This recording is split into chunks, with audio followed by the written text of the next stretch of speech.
എരുവ ശ്രീകൃഷ്ണസ്വാമി ക്ഷേത്രത്തിലെ ദശദിന മഹോത്സവത്തിന്റെ ഭാഗമായി മാനവസേവ മാധവസേവ എന്ന ലക്ഷ്യം മുൻനിർത്തി ശ്രീകൃഷ്ണ സ്വാന്തന സഹായനിധിയുടെ സമാഹരണം ആരംഭിച്ചു. ക്ഷേത്ര മേൽശാന്തി ഉണ്ണികൃഷ്ണൻ പോറ്റി സാന്ത്വന സഹായനിധിയിലേക്ക് ആദ്യ സംഭാവന നൽകി.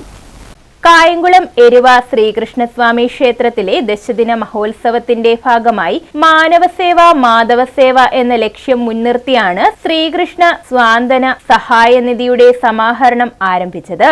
ക്ഷേത്രത്തിന്റെ ഇരുകരകളിലും രോഗദുരിതങ്ങളാൽ ബുദ്ധിമുട്ട് അനുഭവിക്കുന്നവരെ സഹായിക്കുക എന്ന ലക്ഷ്യത്തോടെയാണ് പദ്ധതി ആരംഭിച്ചത്. ഇന്നു മുതൽ 10 ദിവസം വലിയ ഉത്സവ ആഘോഷങ്ങളാണ് ക്ഷേത്രത്തിൽ നടക്കുന്നത്. ഈ വർഷത്തെ ഉത്സവത്തിന്റെ ഒരു പ്രധാന സവിശേഷത ക്ഷേത്രത്തിലെ ഭക്തജന കൂട്ടായ്മയുടെ നേതൃത്വത്തിൽ ശ്രീകൃഷ്ണ സാന്ത്വന സഹായനിധിയുടെ സ്വരൂപണമാണ് നടക്കുന്നത്.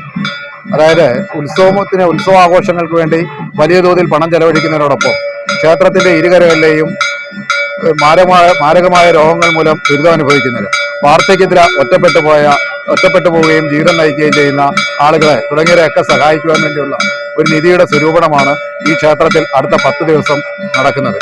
ഇത് എല്ലാ ക്ഷേത്രങ്ങൾക്കും തന്നെ ഒരു മാതൃകയാകത്തക്ക രീതി എല്ലാ ആഘോഷങ്ങൾക്കൊപ്പവും ജീവിത ദുരിതം അനുഭവിക്കുന്നവരെ, രോഗദുരിതം അനുഭവിക്കുന്നവരെ സഹായിക്കുക. കൂട്ടിന് ആളുണ്ടെന്നറിയുമ്പോൾ കുറയുന്ന വേദനയാണെങ്കിൽ എല്ലാവരും അതിനൊപ്പം കൂടി അവർക്ക് തണലേകുവാനുള്ള ഒരു ശ്രമമാണ് എല്ലാ ക്ഷേത്രത്തിൽ നിന്നും ഇന്ന് ആരംഭിക്കുന്നത്. ഉത്സവ ദിനങ്ങളിൽ ക്ഷേത്രനടയിൽ നിന്ന് കളക്ട് ചെയ്യുന്ന തുക ഉപയോഗിച്ച് ആറാട്ട് മഹോത്സവ ദിവസം ഇരുകരകളിലെയും ഏറ്റവും ബുദ്ധിമുട്ട് അനുഭവിക്കുന്ന ആളുകളെ സഹായിക്കുക എന്നതാണ് ഇതിലൂടെ ലക്ഷ്യമിടുന്നത്. ക്ഷേത്രമേൽശാന്തി ഉണ്ണികൃഷ്ണൻ പോറ്റി സാന്ത്വന സഹായനിധിയിലേക്ക് ആദ്യ സംഭാവന നൽകി. ക്ഷേത്ര ഉപദേശക സമിതി president Biju K, secretary PB Sunil, vice president KV Pramod Kumar, അംഗങ്ങളായ പ്രസന്നൻ ചിറയിൽ, ജയസേനൻ, വിജയ്കുമാർ, മഞ്ജു സുരേഷ്, കരക്കമ്മിറ്റി, ഉത്സവ കമ്മിറ്റി ഭാരവാഹികൾ, ഭക്തജന കൂട്ടായ്മ അംഗങ്ങൾ തുടങ്ങിയവർ ചടങ്ങിൽ പങ്കെടുത്തു. News bureau, Kayamkulam.